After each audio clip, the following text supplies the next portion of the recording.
Si hay una leucocitos mayores de 50, 55, y definitivamente es una bacteria. Pero si vemos que nos dice 2, 3, generalmente estamos pensando que es viral. ¿Ok? Pues puede también haber diarreas o más que de los adultos por alimentación, ¿no? Generalmente vemos diarreas en las urgencias los lunes y los domingos. Perdón, los lunes y los martes, después de un domingo de haber salido a la calle a comer, vienen urgencias por las diarreas, ¿no? Esta es una guía del 2022. Definiciones, como hemos dicho, reducción de la consistencia de las evacuaciones, líquidas, semilíquidas, y un incremento de la frecuencia de las mismas, mayor de 3 en 24 horas, pudiendo acompañarse de fiebre y o vómitos. La OMS, 3 o más deposiciones blandas o líquidos por día durante 3 o más días, junto con una disminución de la consistencia habitual. La Academia Americana de Pediatría define la gastroenteritis aguda como una enfermedad diarreica de inicio rápido, como sin síntomas y signos adicionales como náuseas, vómito, fiebre o dolor abdominal. Y lo que le mencionaba acá, ¿no? Esta definición es válida para niños mayores de 6 meses, que ya comen alimentos sólidos. Los niños que se alimentan exclusivamente de lactancia materna pueden tener deposiciones sueltas en una frecuencia mayor de 3 veces al día sin ser patológico, ¿no? Cuando tengan bebés van a darse cuenta de eso. Bien, en cuanto a las definiciones, hay acuosa, persistente y disentérica, ¿no? Características de la diarrea acuosa es la evacuación de 3 o más deposiciones blandas o líquidas por día durante 3 o más días y menos de 14 días, junto con una disminución de la consistencia habitual, ¿no? Es más líquidas. Persistente es la presencia de deposiciones líquidas de 14 días a más duración, ¿no? Más días de duración. Y las disentéricas se refiere a la evacuación de mayor de 3 deposiciones por día mezclada con sangre visible, ¿no? Sangre visible. ¿Hay diarreas crónicas? Sí hay diarreas crónicas. ¿Cuál es la etiología más frecuente de ver diarreas crónicas? Parásitos. Sí, ¿qué más? Alergia a la proteína de leche de vaca. Dentro de las bacterianas, eso también, la intolerancia, ¿ya? A la leche de vaca, que a veces dan a los niños, comienzan a tener diarreas en los niños, ¿eh? Y una etiología bacteriana es la tuberculosis. ¿Ya? La tuberculosis es casi frecuente ver diarrea crónica, que siempre está. Pero en nuestro medio, sobre todo en la selva, más es tipo parasitosis, que vamos a ver posteriormente. Dentro de lo que es epidemiología, en el Perú, en el año 2022, la EDA es la causa importante de morbilidad y de mortalidad en niños y niñas menores de 5 años, esto asociado a deshidratación y desnutrición. Está asociado a estos dos puntos. En 2016, en menores de 36 meses presenta leve disminución entre los años 2007 y 2016, pasando de 17.4 al 2016 a 15, ¿no? por ciento.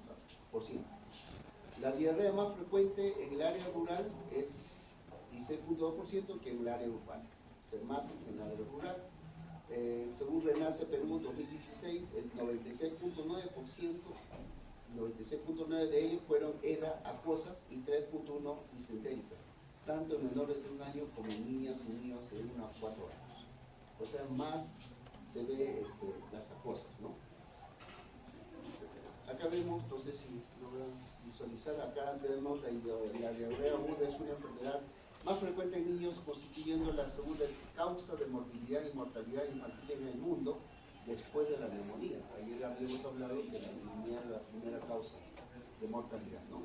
En segundo lugar tenemos las diarreas agudas, que es por muchas causas que no debería ocurrir, pero lamentablemente tenemos problemas, sobre todo acá, como dice, ¿no? En los países desarrollados no supone prácticamente el riesgo de mortalidad, ahí no se ve mortalidad, pero sí en los países subdesarrollados o en vía de desarrollo sí tenemos esta patología que es bastante frecuente de ver.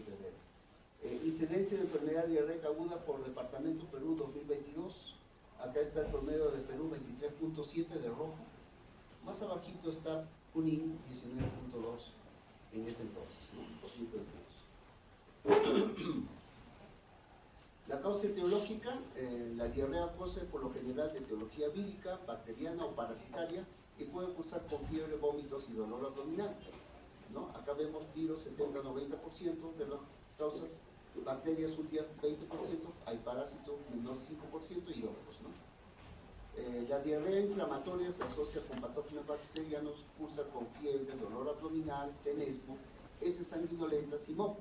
Signos de afectación crónica, ¿no? Es habitual la presencia de más de 50 leucocitos en heces y marcadores inflamatorios como la lactoferrina, que puede determinarse con test de diagnóstico rápido, ¿no? En la consulta de atención primaria. La diarrea prolongada o persistente se asocia preferentemente con parásitos y intolerancias alimentarias secundarias a dicha infección. El virus son la principal causa de diarrea en los niños y representan aproximadamente el 70-90% de los casos. Bacterias como Shigella, Salmonella, Campylobacter y Escherichia coli enterotoxigénica, y con menos frecuencia en Escherichia coli enteroinvasiva, ¿no? Son agentes causantes del 10 al 20% de las bacterianas que estaban mencionando acá. En los estudios realizados en Europa, el agente causal más frecuente es rotavirus, seguido por norovirus y adenovirus. Antes acá, miren qué departamentos tienen mayor cantidad de diarreas. Ucayali, Huancavelica, Pasco, Loreto, Amazonas, ahí por ahí también tenemos Arequipa, pero estos son departamentos generalmente son de la selva, donde hay mayor parasitosis, ¿no? Quizás les he comentado en la APS cuando llevamos el curso. Todos los niños, cuando hice mi segundo, todos los niñitos eran barrigoncitos con piernas delgadas, ¿no? Y se puede decir prácticamente el 90% de todos esos niños. Y había abundante parasitosis, ¿no? Y era difícil porque las condiciones de salubridad, por ejemplo, el agua sacaban de un pozo que dio de un lago hacia un reservorio, se puede decir, alto, y de ahí mandaban, ¿no? Y no mantenían el agua. Y era un gran problema. Y bueno, pues cada 3 meses estar dando antiparasitarios nunca va a acabar mientras esos problemas no mejoran, ¿no? Y lo que es las excretas no es por alcantarillado, ¿no? Es básicamente silos que tenían ahí. Bien, seguimos. Acá vemos la etiología. Diarrea infecciosa aguda puede ser acuosa o con sangre. Dentro de las acuosas hay secretoria, generalmente más es secretoria vibrio cólera, Escherichia coli enterotoxigénica, virus no colinérgico, Shigella. Dentro de las osmóticas está el virus, una serie de virus, rotavirus, adenovirus, parásitos, Biartelandia, Cryptosporidium, Cicloporidium, laxantes y purgantes, también condiciones diarreas, desalimentación, bacterias, y la Escherichia coli enteroadhesiva, ¿no? El Escherichia coli agresiva, ¿no? Agregativa, ¿no? Enteroagregativa. A propósito del vibrio cólera, un tiempo hemos tenido un problema de epidemia, no sé si han escuchado o se acuerdan. Recuerdo que estaba en 1992, 93, estaba haciendo mi internado, a propósito estaba acá en Huancayo. Si bien es cierto, yo terminé en San Marcos, por situaciones de campos clínicos no logré ocupar, o no logramos, ¿no? Como 50 estudiantes, a propósito que ese año salía de la San Martín también promedio de 600, nosotros éramos 300, y no había dónde hacerlo, ¿no? Entonces, como yo era de acá, entonces busqué plazas y encontramos acá y hicimos y justo en ese año, casi a fines de ese año, 2022, 92 al 93, empezó la epidemia de cólera. Cantidad de gente que fallecían en emergencias. La gente venían deshidratados, parece cadavéricos, venían así. Y las diarreas eran como lavado de arroz. Y era una bacteria. Y el problema era el lavado de manos. No había adecuado higiene de lavado de manos. Y murieron cantidad de gente, ¿no? Y lo único que teníamos que hacer, me acuerdo bastante, ponerle suero, miembros superiores, miembros inferiores. Y así teníamos en los pasadizos del hospital de Carmen Católica, todavía teníamos en los pasadizos tirados los pacientes, ¿no? Y morían algunos por deshidratación. Entonces, la causa principal en la era, y ni que hablar en los niños, es la deshidratación. Y de ahí que teníamos que evitar, y de ahí había el famoso URO, hubo esta unidad de rehidratación oral comunal. Me acuerdo todavía, después de terminar el internado me hice hacer el serum, y en el centro había una unidad de URO comunal, ¿no? O sea, donde hidrataban. Ni bien el paciente estaba deshidratando, inmediatamente preparaban los sueros de rehidratación oral para mejorar. Ahí todavía tuve que atender pacientes con cólera, primero cólera, ¿no? Entonces, hemos tenido esos problemas y por falta de higiene tenemos estos grandes problemas, ¿no? Bueno, dentro de lo que es con sangre hay invasiva y no invasiva, y hay una serie de genes que la estamos viendo, pero la invasiva para la Shigella, ¿no? Y así, lo demás, Salmonella, Campylobacter y Yersinia. Y no invasiva es el Escherichia coli, ¿no? Fisiopatología, vemos más, normalmente tenemos una dieta que va a 2 litros, ¿no? Dentro de las secreciones gastrointestinales, saliva, jugo gástrico, bilis, aproximadamente 1 litro de saliva, jugo gástrico 2 litros, bilis 1 litro, jugo pancreático 2 litros, jugo gástrico 1 litro, todo eso conlleva más o menos 7 litros, ¿no? Y líquidos intestinales en total son 9 litros, líquidos intestinales, ¿no?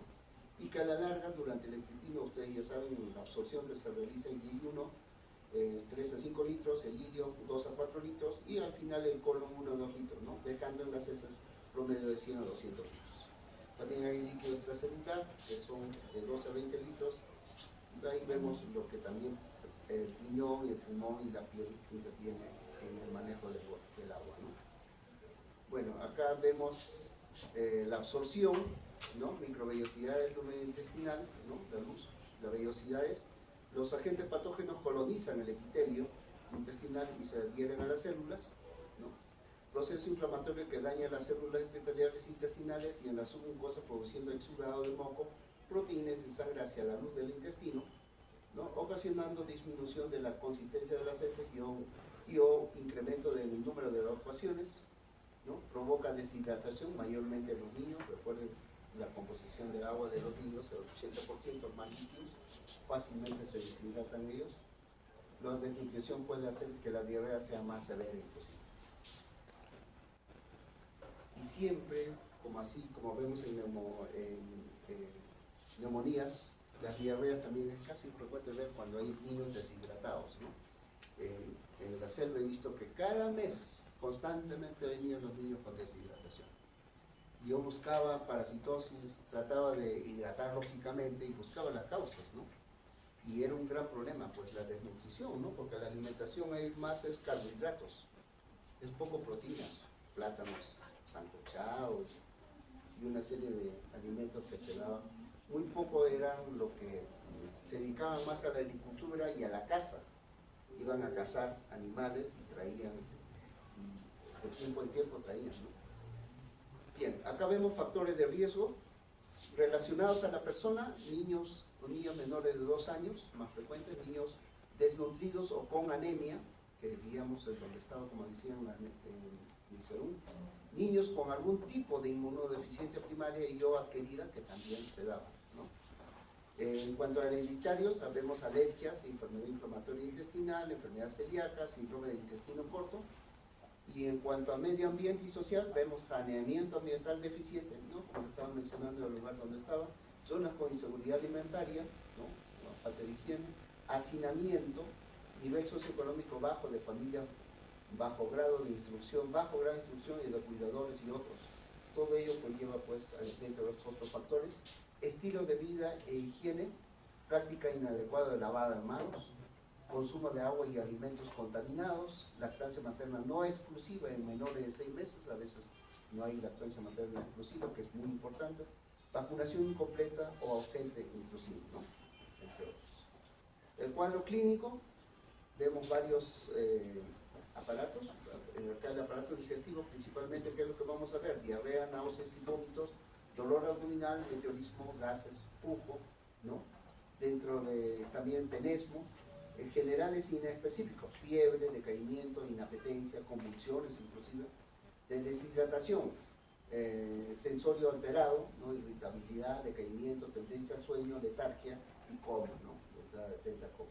Z aumentada, signos de pliegue, reducción de la turgencia de los tejidos, fontanela deprimida, sobre todo en los lactantes, ¿no? Mucosa oral y lengua seca, llanto sin lágrimas, ojos hundidos, taquicardia, llenado de capilar lento mayor de 2 segundos, pérdida de peso, disminución de volumen de orina, hipotensión, taquipnea, patrón respiratorio acidótico, ¿no? Respiración profunda.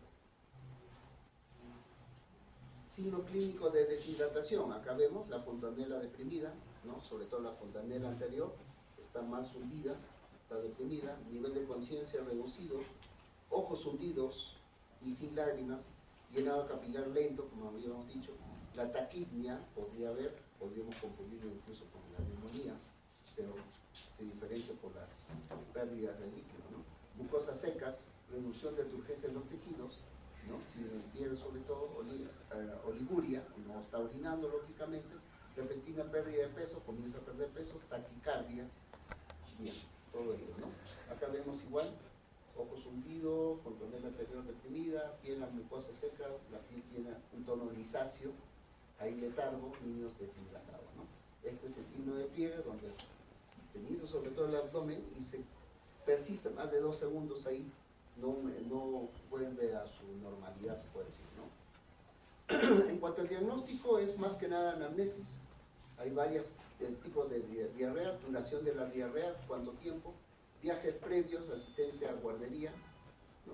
A veces hay diarrea del viajero, que a veces puede ocurrir, presencia de sangre en las heces, presencia de intensidad del vómito, número de ocasiones y vómito, eso también tenemos que ver, capacidad o no de beber del niño, a veces ya no tiene capacidad de tomar líquido, presencia o intensidad de la sed, clase de alimentos y tipo de alimentos que se le han suministrado y los que se le han suspendido, incluyendo suero, rehidratación oral y su dilución, ¿no? Lactancia materna, si la venía recibiendo o si se lo suspendió, hay que ver la lactancia materna también, a veces lo suspenden tempranamente, introducción de nuevos alimentos, empiezan los problemas cuando hay alimentación nuevos, presencia de diuresis en los últimos 6 horas, medicamentos y remedios caseros que le han dado al niño en el actual episodio y que le pueden provocar diarreas también. Bien, vamos a ver la evaluación de la deshidratación y de acuerdo a la evaluación vamos a dar el tratamiento, ¿no? Plan A, plan B, plan C. Primero hay que observar estado de conciencia, ojos, boca, lengua, lágrimas, sed. Después explore signos de pliegue, importante. Hay que decidir de acuerdo al diagnóstico y tratar, ¿no? En el plan A, el estado de conciencia es alerta, los ojos normales, boca y lengua húmedas, lágrimas presentes, bebe normal, sin sed, ¿no? Pero hay diarreas, ahí es donde comenzamos a dar en casa vía oral. Desaparece de inmediato el signo de pliegue, ¿no? O sea, a veces el signo desaparece de inmediato, significa que está bien todavía la urgencia. Sin signo de deshidratación, entonces el tratamiento es para prevenir la deshidratación, como le estaba diciendo, más líquidos. Manejo en el hogar y la neumotenia de Acres, ¿no? Que lo vamos a ver después.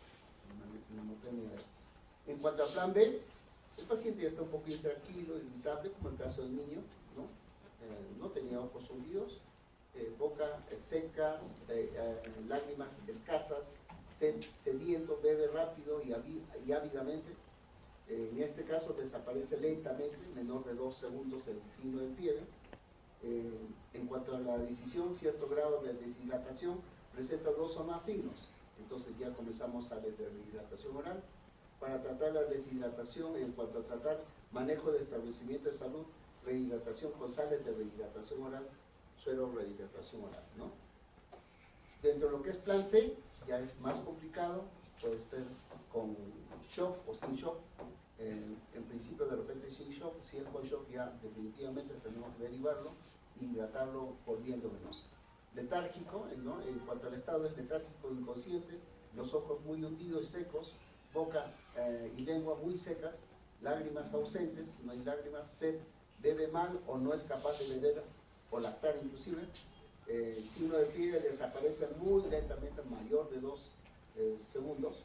En cuanto al diagnóstico, deshidratación severa, presenta 2 o más signos, incluyendo por lo menos un signo clave, ¿no? Sí, clave, que vamos a verlo después. Para tratar la deshidratación grave con o sin shock, manejo inmediato en establecimiento de salud, rehidratación con líquidos endovenoso y suero de rehidratación. Las dos cosas a la vez podemos hacer. La idea es que tiene que ir, de hecho, vía endovenosa. Característica clínica, grado previsto de deshidratación. Una vez más, vemos acá apariencia general, ojos, sed, pellizco de piel, de líquido estimado, ¿no? Ninguno, menor de 5%, ¿no? Estamos hablando porcentaje de deshidratación, menor de 5%. Tenemos apariencia general buena, alerta, ojos normal, bebe normalmente sin sed, regresa rápido, déficit de líquido estimado menor de 50 mililitros por kilo, menor de 50.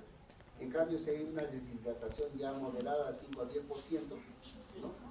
Está inquieto el paciente, irritable, están los ojos hundidos, sediento, bebe con avidez, ¿no? Ahí está con mucha sed, el pellizco regresa lentamente y el déficit de líquido estimado es de 50 a 100 mililitros por kilo, ¿no? Si la deshidratación es severa, es ya más de 10%. Esto es muy importante conocer, por lo tanto, ¿qué cosa? Su peso, ¿no? Por eso que hay que controlar el peso de los niños. El control del niño sano hay que hacerlo, lo hace la enfermera y uno puede darse cuenta cuánto de peso ha perdido, ¿no?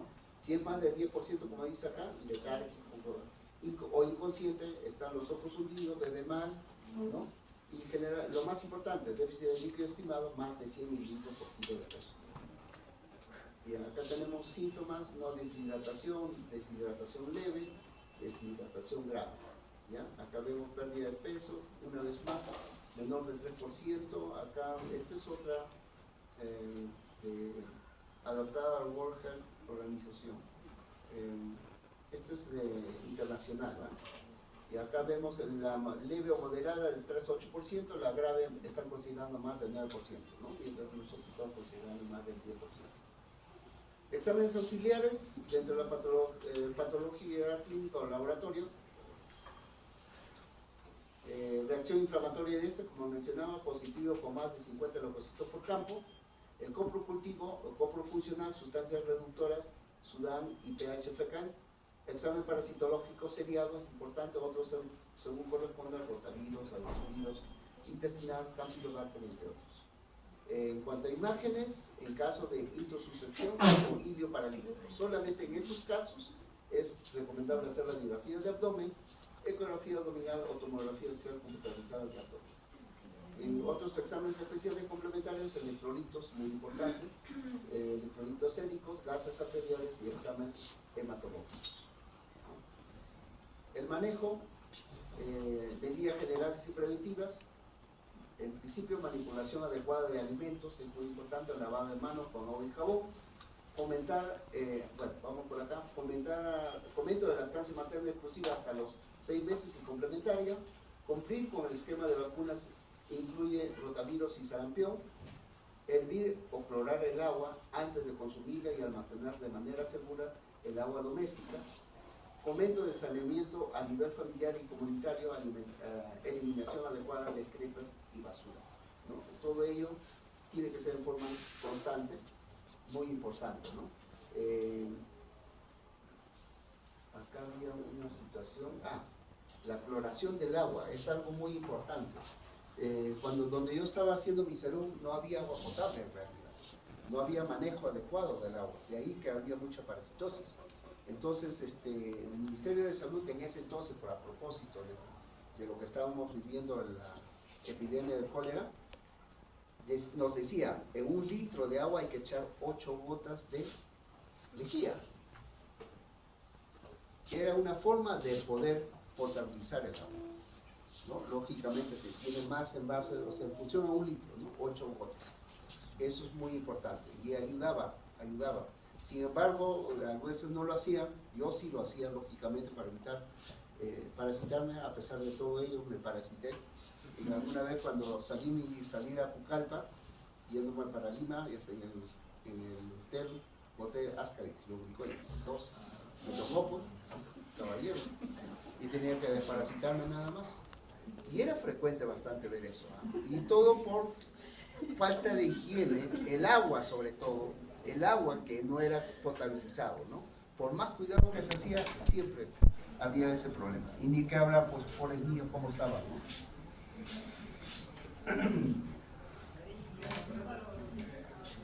Hablamos del manejo de la terapéutica, el tratamiento. Hay un plan A para prevenir la deshidratación. El plan A es para prevenir, ¿no? Niños que ni bien están con diarreas en casa, y hay que indicar que tomen más líquidos en todo caso, ¿no? Plan B, para tratar la deshidratación. Plan C, si el niño puede beber y no hay shock, comenzar por vía oral, ¿no? O por sonda nasogástrica inclusive, ¿no? O poner una sonda y pasar los líquidos para no estar evitando el suelo, ¿no? Plan C, comenzar endovenoso si hay shock, si hay vómitos incoercibles, abundantes, a más de 4 en una hora, y si hay ilios, si hay convulsiones, ¿no? Todo ello conlleva todo uno como las recomendaciones que debe ser en el plan A. En el domicilio, recomendar dar más líquidos, ¿no? No suspender la lactancia, continuar alimentándolo tan igual como estaba.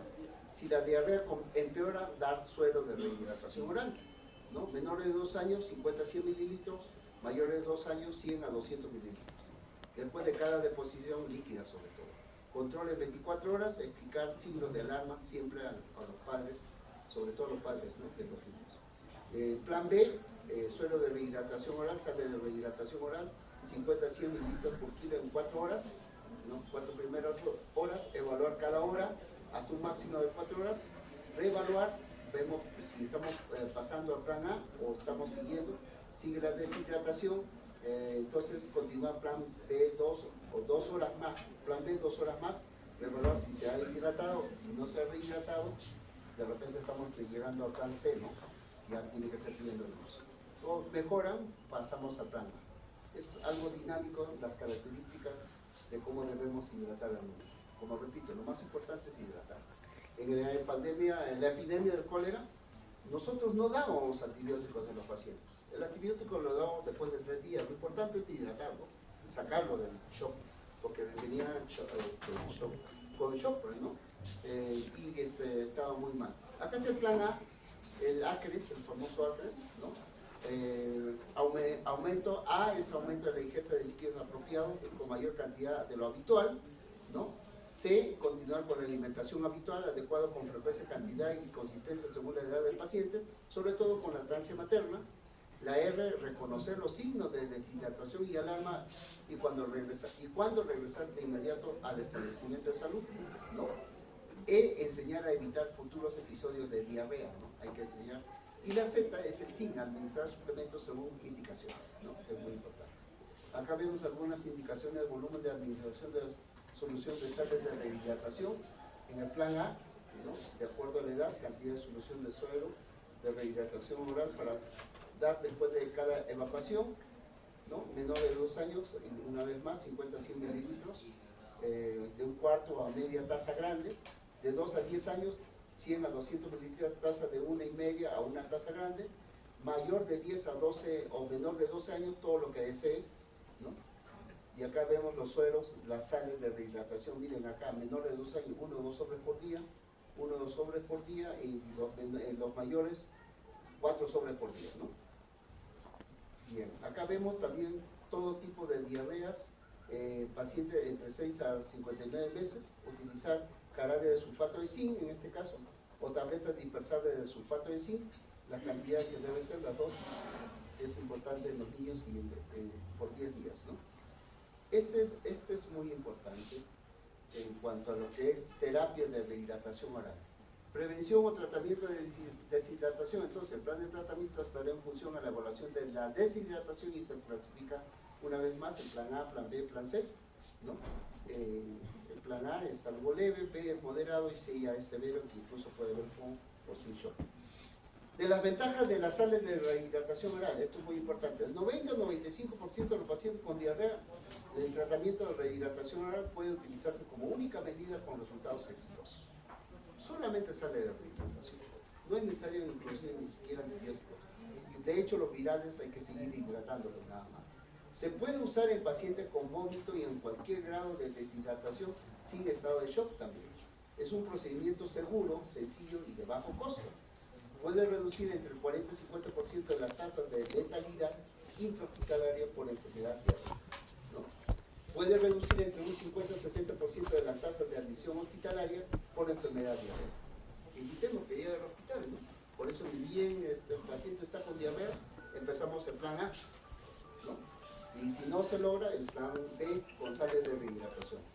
Y dentro de su uso es válido la diarrea de cualquier etiología, es aplicable en cualquier grupo de edad, corrige satisfactoriamente los desequilibrios de sodio, potasio y ácidos básicos, contraindicaciones en ilio paralítico y paciente incapaz de beber, ¿no? Comatoso, alteración, ahí no vamos a dar pues la sal de hidratación. Bueno, acá está el plan B, plan C, que una vez más, criterios de alta, buena tolerancia oral, presencia de micción, reversión de los signos de deshidratación, desaparece la sed, disminución del número de cámaras de diarreas, hay disminución, cuidadores sensibilizados, ¿no? Las complicaciones, deshidratación, acidosis metabólica, herida intestinal, crisis convulsiva, insuficiencia renal por deshidratación y renal aguda, ¿no?